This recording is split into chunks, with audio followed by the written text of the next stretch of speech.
Bienvenue sur toute l'actualité en France et à l'international. On commence tout de suite. Un accord sur l'uranium peut être déjà sur la table, mais la véritable crise, c'est de savoir qui refuse de le saisir. Dans les prochaines minutes, cette histoire révèle comment une proposition rejetée pourrait déterminer si la diplomatie tient, si les marchés se calment ou si toute la crise iranienne se rapproche d'une escalade. À l'instant même où cette histoire a éclaté, elle a déplacé toute la trajectoire du dossier nucléaire iranien. Presque personne n'explique pourquoi. Plus tôt aujourd'hui, des informations ont confirmé que le ministre iranien des Affaires étrangères, Abbas Araghchi, était arrivé à Saint-Pétersbourg pour un entretien crucial avec Vladimir Poutine. En quelques heures, le Kremlin, par l'intermédiaire de son porte-parole Dmitri Peskov, a rendu une chose parfaitement claire.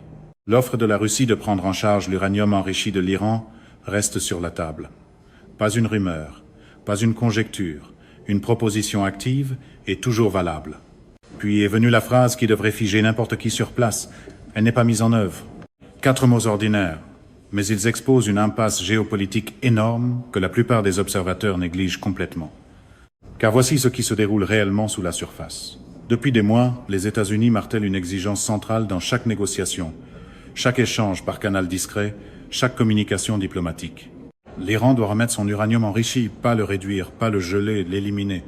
On parle d'environ 450 kg enrichis à 60%, un matériau qui pourrait être porté au niveau militaire en quelques semaines, en quantité suffisante pour plusieurs engins nucléaires.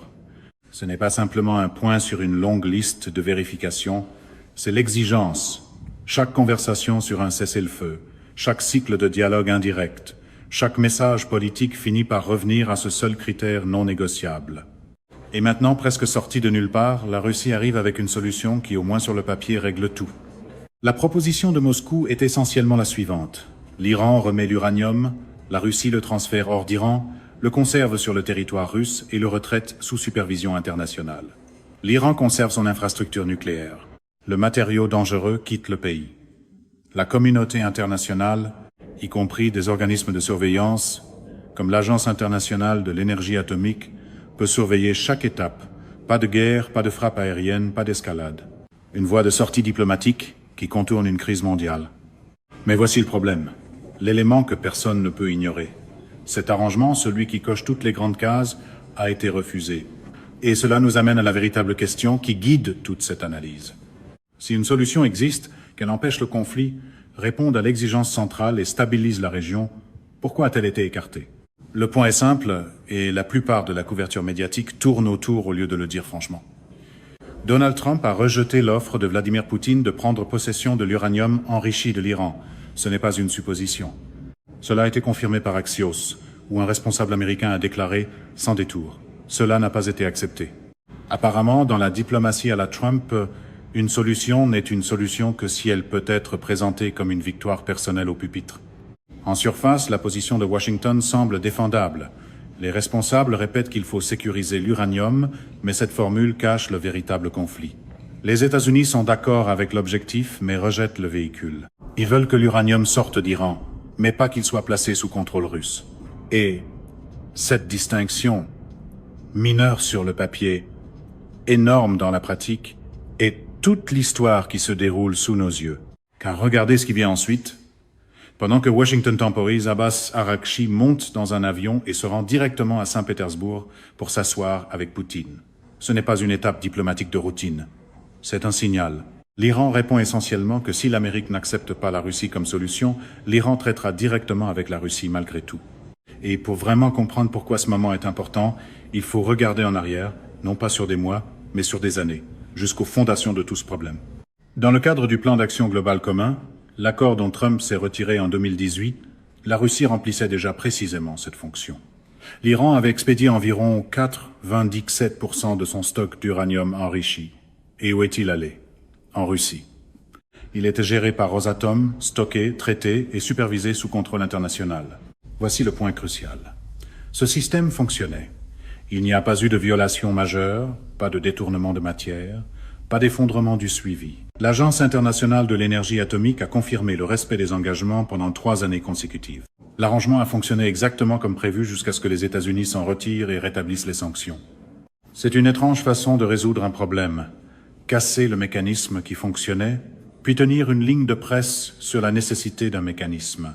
Ainsi, lorsque le porte-parole du Kremlin, Dmitri Peskov, affirme aujourd'hui que la Russie est le seul pays ayant une expérience positive dans la gestion de l'uranium iranien, il ne fait pas la promotion de la Russie. Il énonce un fait vérifiable. Ce n'est pas une proposition hypothétique, c'est la reprise d'un système qui a déjà fonctionné. La Russie possède l'infrastructure, le cadre juridique, la capacité de stockage et la relation de travail avec l'Agence internationale de l'énergie atomique pour le faire à nouveau presque instantanément. Même des responsables liés à Rosatom ont confirmé que le transfert est techniquement réalisable, même dans des conditions difficiles. Et des experts notent que les mécanismes de coordination permettant de transporter et de surveiller le matériau en toute sécurité existent déjà. Donc techniquement, diplomatiquement et historiquement, la réponse est là, la Russie est prête, l'Iran s'engage, l'Agence internationale de l'énergie atomique peut superviser, tout s'emboîte. Ce qui mène à la question centrale, celle qui dérange et que la plupart des médias occidentaux contournent. Pourquoi rejeter cela? La réponse a moins à voir avec l'uranium qu'avec le pouvoir. L'inquiétude de Washington, selon les informations rapportées, est que le fait de laisser la Russie accepter et traiter l'uranium iranien renforcerait la position de Moscou sur le marché mondial de l'énergie nucléaire. La Russie, par l'intermédiaire de Rosatom, contrôle déjà une part importante de l'enrichissement mondial de l'uranium et de l'approvisionnement en combustible nucléaire. Si elle absorbe le stock iranien, le traite et le réintroduit éventuellement sur le marché mondial du combustible, cela renforce l'influence de la Russie en Europe, en Asie et au Moyen-Orient. Pour les États-Unis qui ont passé des années à essayer de réduire la dépendance au service nucléaire russe, c'est une défaite stratégique. Et cette inquiétude n'est pas déraisonnable. C'est un calcul géopolitique cohérent. Mais voici le prix de cette décision. Et il est lourd. En rejetant la Russie comme gardienne, les États-Unis insistent essentiellement pour que l'Iran remette son uranium par une voie qui ne favorise pas la Russie. Le problème, c'est que ces voies alternatives existent à peine. En réalité, il est très peu probable que l'Iran livre son uranium directement aux États-Unis. Il est tout aussi improbable qu'il fasse confiance à des alliés américains comme la France ou le Japon avec ce matériau. Et l'idée de détruire l'uranium à l'intérieur de l'Iran exigerait un niveau de coopération et de confiance qui n'existe tout simplement pas. Il reste donc une contradiction. Les États-Unis veulent que l'uranium disparaisse. La Russie présente une méthode éprouvée pour le retirer. L'Iran est ouvert à en discuter. Mais parce que le problème porte sur qui contrôle la solution et non sur ce que la solution accomplit, l'accord est gelé. Et c'est précisément pourquoi la réunion d'aujourd'hui à Saint-Pétersbourg compte beaucoup plus qu'il n'y paraît au premier regard. Ce n'est pas tant de la stratégie que du branding avec un budget de politique étrangère. Alors, où cela laisse-t-il les États-Unis maintenant? Dans une position beaucoup plus contrainte qu'elle ne le paraît en surface. En rejetant l'offre de Vladimir Poutine sur l'uranium, Washington s'est essentiellement piégé dans un coin. Le seul mécanisme sur la table qui a déjà fonctionné, le seul avec un historique vérifié, a déjà été repoussé. Et pendant que les responsables américains cherchent une alternative qui n'existe pas actuellement, un fait essentiel demeure inchangé. L'uranium enrichi de l'Iran reste en Iran. Cela signifie que la campagne de pression continue. La volatilité sur les marchés mondiaux de l'énergie se poursuit. Les prix du pétrole restent élevés et le conflit plus large avance sans issue claire. Maintenant, regardez le déplacement d'Abbas Araghchi aujourd'hui sous cet angle. Son vol vers Saint-Pétersbourg n'est pas simplement de la diplomatie, c'est de la stratégie. L'Iran comprend parfaitement la position dans laquelle les États-Unis se sont placés. Téhéran sait que Washington a écarté le mécanisme russe. Il sait qu'il n'y a pas de remplacement prêt. Et surtout, il sait que sans règlement de la question de l'uranium, les États-Unis ne peuvent pas conclure cette crise selon leurs propres conditions. Donc, au lieu d'attendre passivement, l'Iran s'appuie sur le seul canal encore disponible, la Russie. Et Araghchi ajoute une autre dimension à cela lorsqu'il s'adresse aux médias d'État iraniens. Il présente la visite comme une occasion précieuse de consultation avec Moscou et souligne que ces discussions sont particulièrement importantes à ce stade. Cette formule porte un poids énorme. À ce stade signale l'urgence, le moment choisi et le levier.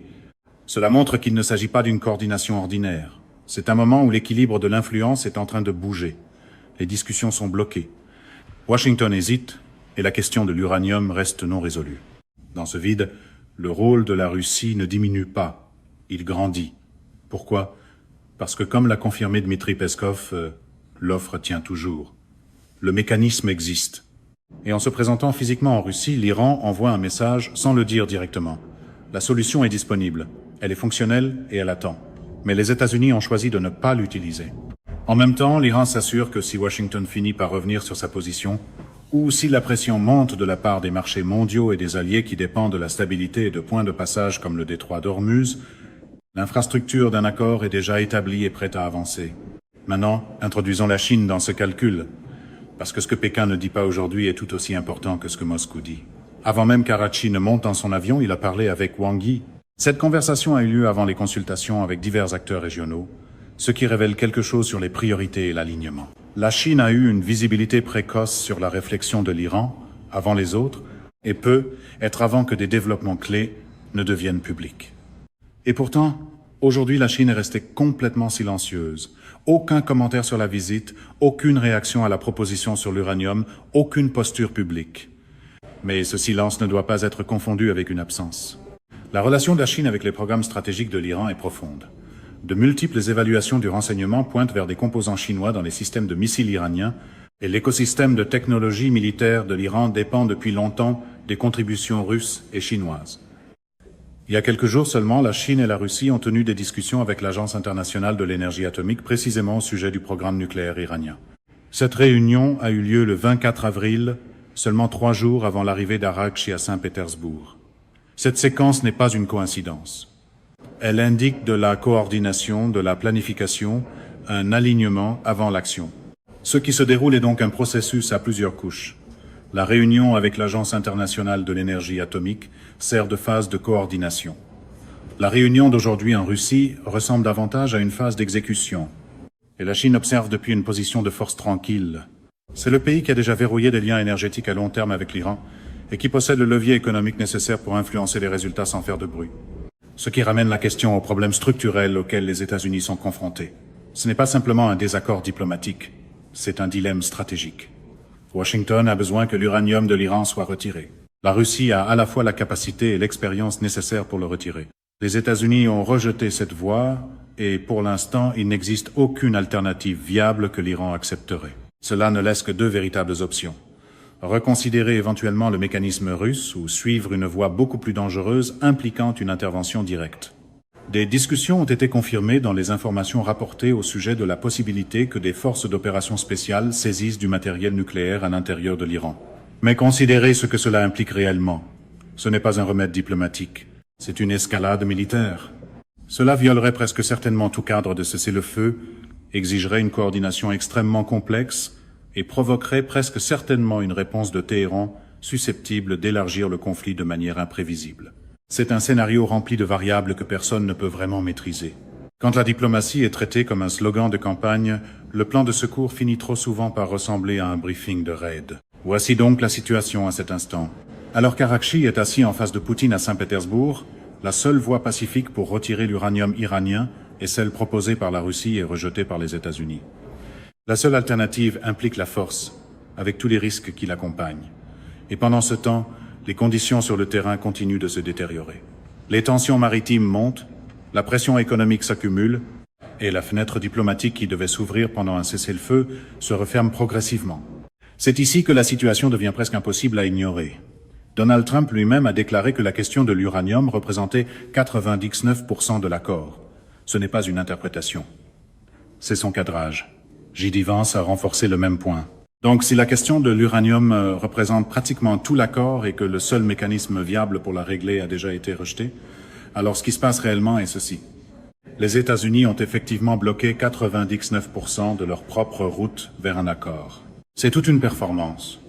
Déclarer que le problème représente 99% de l'accord, puis écarter le seul 99% qui fonctionne. Ce n'est pas un petit faux pas diplomatique, c'est le cœur de tout le processus.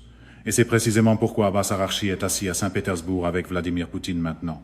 Cette réunion ne consiste pas à déterminer si la Russie acceptera l'uranium. Cette partie a déjà été signalée. Elle porte sur les détails, le calendrier, la structure de vérification avec l'Agence internationale de l'énergie atomique, les garanties techniques et surtout les assurances que la Russie ne pourra pas simplement se retourner et utiliser ce matériau pour étendre sa domination sur le marché mondial du combustible nucléaire. Et voici l'observation essentielle. Ce sont des problèmes qui peuvent être réglés. Ce ne sont pas des obstacles géopolitiques existentiels. Ce sont des questions d'ingénierie, de droit et de réglementation. Elles peuvent être négociées, structurées et appliquées. Et l'Iran est en Russie maintenant précisément parce que la question stratégique plus large est déjà réglée. La Russie est prête. L'Iran y est ouvert. L'Agence internationale de l'énergie atomique peut superviser. La seule pièce qui manque dans cette équation est un oui de Washington. Maintenant, pour être juste, il existe un contre-argument et il mérite d'être abordé de front. L'inquiétude est que la Russie n'agit pas par bonne volonté. Vladimir Poutine ne propose pas de prendre l'uranium iranien par courtoisie envers la communauté internationale. Il le fait parce que cela donne un levier à Moscou. Cela renforce la position de la Russie dans la chaîne d'approvisionnement mondiale du combustible nucléaire. Cela place la Russie comme acteur central dans tout arrangement moyen-oriental d'après-conflit. Et du point de vue de Washington, donner ce genre d'avantage stratégique à Moscou est une inquiétude légitime. Ce scepticisme n'est pas déraisonnable, il est enraciné dans une véritable rivalité géopolitique. Mais la question décisive n'est pas de savoir si la Russie gagne quelque chose, mais si l'alternative est préférable. Parce que l'alternative est ce qui se déroule maintenant. Un blocus qui continue. Un cessez-le-feu qui existe davantage sur le papier que dans les faits. Des tensions croissantes dans des corridors commerciaux essentiels comme le détroit d'Ormuz. Des prix du pétrole élevés qui se répercutent sur les marchés mondiaux et frappent directement les consommateurs. Et surtout, l'uranium enrichi de l'Iran est toujours en Iran, intact, non résolu, et de plus en plus central dans la crise. Lorsque ces résultats sont pesés ensemble, le coût du rejet du mécanisme russe commence à paraître plus lourd que le bénéfice de refuser à Moscou une influence supplémentaire. C'est le calcul qui a été fait et rejeté. Et ce rejet est exactement la raison pour laquelle Arakchi est à Saint-Pétersbourg aujourd'hui, pendant que Washington attend essentiellement qu'une autre solution se matérialise. En regardant vers l'avenir, la prochaine étape de cette histoire devient encore plus critique. Ce qui se passe probablement à huis clos maintenant n'est pas une conversation abstraite, mais un affinement. La Russie devrait présenter une version plus approfondie et mise à jour de son offre de garde de l'uranium, plus précise que les versions précédentes. Cela inclurait probablement des calendriers définis pour le transfert, des conditions de stockage établies, une supervision structurée de l'Agence internationale de l'énergie atomique et surtout des limites explicites sur ce que la Russie peut faire avec le matériau une fois qu'elle le possède. Ce dernier élément est au cœur de l'objection américaine, les inquiétudes concernant la revente, le retraitement et le levier de marché. Si cette proposition mise à jour intègre des assurances contraignantes, de vraies contraintes empêchant la Russie de transformer l'uranium iranien en actif géopolitique sans consentement plus large, alors la principale préoccupation américaine est au moins partiellement réglée. À partir de là, le processus devient une transmission diplomatique. Arakchi ramène le cadre à Téhéran. Il passe par des intermédiaires régionaux. Il finit par revenir sur le bureau de Washington. Et, à ce moment-là, le choix devient inévitable. Accepter le mécanisme ou le rejeter de nouveau, s'il est accepté, les conséquences sont immédiates. La question de l'uranium, les 99%, est réglée. La pression sur les routes commerciales mondiales se relâche. La voie vers la fin du conflit s'ouvre. Mais s'il est rejeté encore une fois, les conséquences sont tout aussi évidentes. Le conflit persiste et le dossier diplomatique commence à raconter une histoire très particulière. L'Iran a indiqué sa volonté. La Russie a fourni un mécanisme. Et les États-Unis ont refusé 2 fois. Ce récit a du poids. Il façonne les alliances, façonne la perception mondiale et influence la manière dont les futures négociations seront cadrées. À un moment donné, appelez-nous commence à moins ressembler à de la diplomatie qu'à une attente que la réalité compose le mauvais numéro. Et puis il y a la Chine. Discrète, mais loin d'être absente. Wang Yi et Pékin ont adopté une posture de silence stratégique. Pas de déclaration publique, pas de pression visible, pas d'alignement ouvert dans les gros titres d'aujourd'hui. Mais derrière ce silence, il y a de l'influence. La Chine continue d'acheter du pétrole iranien, offrant à Téhéran une marge de manœuvre économique. Elle a déjà participé à des discussions avec la Russie et l'Agence internationale de l'énergie atomique sur le dossier nucléaire iranien. Elle fonctionne comme une force stabilisatrice pour l'Iran, non pas en parlant fort, mais en s'assurant que l'Iran a la capacité d'attendre. À bien des égards, la Chine façonne l'environnement sans entrer dans la lumière. Elle est présente sans sembler l'être. Et cette présence discrète est ce qui permet à l'Iran de s'asseoir à Saint-Pétersbourg aujourd'hui pour dialoguer avec la Russie plutôt que de se précipiter pour répondre à Washington. Ce qui ramène la situation à l'image la plus simple et la plus révélatrice de toute cette affaire. Donald Trump a affirmé qu'il y avait un téléphone, une ligne de communication, une voie à suivre. Mais ce téléphone n'a pas sonné. À la place, Arakchi est assis en face de Poutine pour discuter d'un mécanisme qui existe déjà, tandis que le pays qui a le plus besoin de ce mécanisme ne l'a toujours pas adopté. Une ligne téléphonique n'est utile que lorsque la politique dépasse la pause à côté du combiné.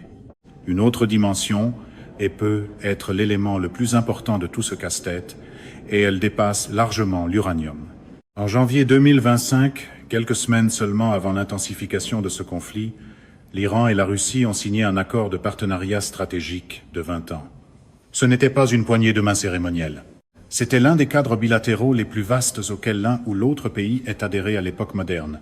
Il englobe la coopération économique, la coordination militaire et un alignement politique profond.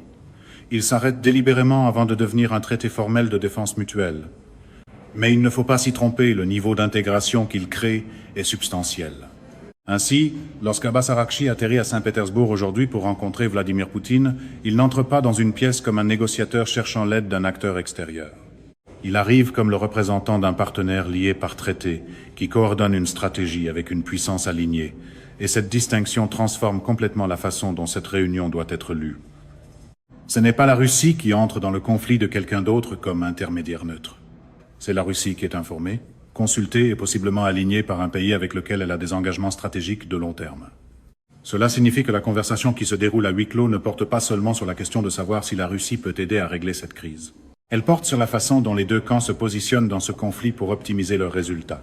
Parce que les intérêts de la Russie ici ne sont pas théoriques, ils sont tangibles, mesurables et, à bien des égards, profitables. Au plus fort des tensions récentes, lorsque les perturbations autour du détroit d'Ormuz ont poussé les prix mondiaux du pétrole à la hausse, les revenus énergétiques de la Russie ont augmenté.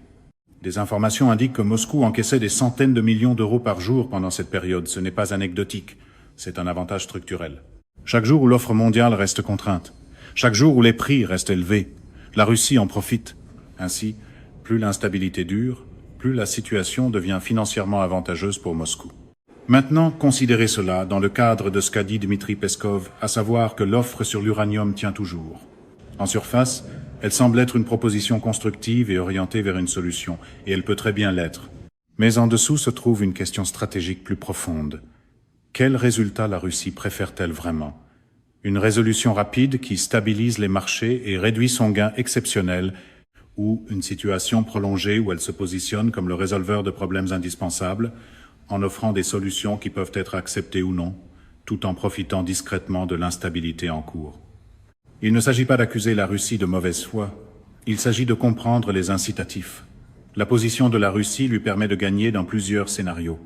Si l'accord est accepté, Moscou devient le gardien central du matériel nucléaire iranien, élargit son influence sur le marché mondial du combustible nucléaire et obtient un crédit diplomatique comme le pays qui a aidé à résoudre une grande crise internationale. Si l'accord est rejeté, la Russie gagne encore financièrement grâce au prix élevé de l'énergie et politiquement, regardant la crédibilité américaine subir une pression croissante à chaque semaine de conflits non résolus. Et lorsque l'on prend du recul, quelque chose d'encore plus frappant apparaît. La position de la Chine reflète presque exactement cette dynamique. Pékin, représenté par des figures comme Wang Yi, est resté largement silencieux en public, mais sa posture stratégique est claire. La Chine profite d'un accès continu aux ressources énergétiques iraniennes, souvent à des conditions favorables. Elle profite des perturbations qui érodent l'influence occidentale sur les marchés mondiaux. Et elle profite d'un climat géopolitique dans lequel les États-Unis semblent incapables d'imposer ou de finaliser leurs propres objectifs diplomatiques. La Chine n'a pas besoin de dominer les gros titres pour déterminer l'issue. Son rôle est plus discret, mais tout aussi déterminant, en maintenant son engagement économique avec l'Iran et en se coordonnant à des moments clés avec la Russie et des organisations internationales comme l'Agence internationale de l'énergie atomique. La Chine établit une base qui permet à l'Iran de rester patient en retirant l'urgence de la prise de décision de Téhéran tout en augmentant la pression sur Washington. Ainsi, lorsque l'on examine Saint-Pétersbourg aujourd'hui, il ne s'agit pas simplement d'une réunion sur l'uranium. Il s'agit d'une convergence de partenariats stratégiques de long terme, d'incitatifs économiques et de positionnement géopolitique. L'Iran se coordonne avec un partenaire lié par traité. La Russie équilibre l'occasion et l'influence. La Chine façonne l'environnement en arrière-plan. Et les États-Unis tentent de naviguer tout cela en maintenant une position qui, pour l'instant, n'a aucun mécanisme clair pour atteindre son propre objectif déclaré. C'est pourquoi ce moment compte, pas seulement pour ce qui est discuté, mais pour ce qu'il révèle sur qui détient le levier, qui profite du retard et qui détermine finalement comment et quand cette situation se conclura. Ce qui se passe maintenant est un problème de stratégie, pas seulement un problème de diplomatie. Les États-Unis exercent une pression sur l'Iran, mais les deux partenaires les plus importants de l'Iran, la Russie et la Chine, bénéficient tous les deux de la poursuite de cette pression. C'est un déséquilibre structurel. Cela signifie que chaque sanction, chaque retard, chaque négociation bloquée ne nuit pas seulement à l'Iran. Cela renforce aussi la position des pays qui le soutiennent. Et c'est précisément ce que fait Abbas Araghchi à Saint-Pétersbourg maintenant. Il ne discute pas seulement d'uranium avec Vladimir Poutine. Il aligne une stratégie. Il s'assure que lorsque le prochain cycle de discussion commencera, l'Iran, la Russie et la Chine ne réagiront pas indépendamment, mais avanceront de concert. Parce que lorsque Donald Trump dit que la question de l'uranium représente 99% de l'accord, et que la Russie propose ouvertement de régler ces 99%, mais que les États-Unis disent non, ce que l'Iran fait ensuite devient très intentionnel. Il envoie son ministre des Affaires étrangères directement vers le pays qui détient la solution. Pas discrètement, pas à huis clos, mais visiblement, publiquement, en temps réel. Ce n'est plus simplement une négociation. C'est une démonstration. L'Iran montre à Washington et au monde qu'une solution existe, qu'elle est fonctionnelle et qu'elle est activement discutée, simplement pas acceptée. Et c'est pourquoi la réunion d'aujourd'hui compte autant. La Russie brandit essentiellement le mécanisme. L'Iran se tient à ses côtés. Et Araghchi s'assure que chaque observateur, chaque médiateur, chaque puissance régionale, chaque allié qui suit ce conflit saisisse un point simple. La solution ne manque pas. Elle est sur la table. La question est: qui choisit de ne pas la saisir? Ajoutons maintenant ce qui s'est déroulé cette fin de semaine, parce que c'est ici que tout se rejoint. L'Iran n'a pas seulement fait un mouvement, il en a fait deux simultanément. Par l'intermédiaire de médiateurs pakistanais, l'Iran a présenté une nouvelle proposition aux États-Unis. Le concept était simple, mais stratégiquement ciblé. Séparer la crise du détroit d'Ormuz de la question nucléaire. Ouvrir immédiatement Ormuz, stabiliser les marchés mondiaux, alléger la pression économique, puis traiter ensuite la question nucléaire sur une voie séparée, c'est une option de soulagement rapide, une manière d'offrir à Washington et à ses alliés une victoire immédiate, sans résoudre tout de suite la partie la plus difficile du conflit. En même temps, l'Iran envoie Araghchi à Moscou pour renforcer la deuxième voie, la solution de long terme, la question de l'uranium. Les 99% ont déjà un mécanisme. La Russie le possède. Il est offert. Il est toujours sur la table. Ainsi, en une seule fin de semaine, l'Iran présente deux sorties. L'une immédiate, l'autre structurelle. L'une pour arrêter l'hémorragie maintenant et l'autre pour régler le cœur du problème lorsque les conditions politiques seront réunies. Et voici le point crucial. Ces deux mouvements ne sont pas des histoires séparées, ils forment une seule stratégie coordonnée. La proposition sur Ormuz montre que l'Iran comprend l'urgence de Washington, qu'il sait que les alliés de l'Amérique ont besoin de stabilité, et qu'il peut livrer cette stabilité. La visite à Moscou montre que lorsque Washington sera prêt à s'attaquer aux problèmes difficiles, la réponse sera déjà construite. C'est une approche à deux voies conçue pour donner aux États-Unis de la flexibilité, du levier et du choix. Mais Washington n'a saisi ni l'une ni l'autre. Au lieu de cela, la réponse a été de se retirer, d'annuler l'engagement et de dire « appelez-nous ». Et c'est l'écart qui définit ce moment. D'un côté, l'Iran garde ouvertes deux voies distinctes de désescalade. De l'autre, les États-Unis ne franchissent aucune des deux. Et cet écart entre les solutions disponibles et la volonté d'agir sur elles est ce qui définit réellement ce conflit en ce moment. Deux sorties sont ouvertes, et pourtant la performance préférée semble encore être de rester dans le couloir en accusant la porte. Regardez donc la carte de ce qui se passe. La Russie tient une solution à Saint-Pétersbourg. Le Pakistan en transporte une autre, à Islamabad. La Chine soutient discrètement la capacité économique de l'Iran depuis Pékin. Et les États-Unis attendent un appel téléphonique qui n'est pas venu. Ce n'est pas simplement de la diplomatie. C'est une impasse définie par l'hésitation, la visibilité et le moment choisi. Et maintenant, chaque mouvement fait de Moscou à Islamabad est conçu pour rendre cette hésitation impossible à ignorer. C'est la fin de ce bulletin d'information. N'oubliez pas de vous abonner pour ne rien manquer de l'actualité en France et dans le monde. Merci de nous avoir suivis. Au revoir, à bientôt.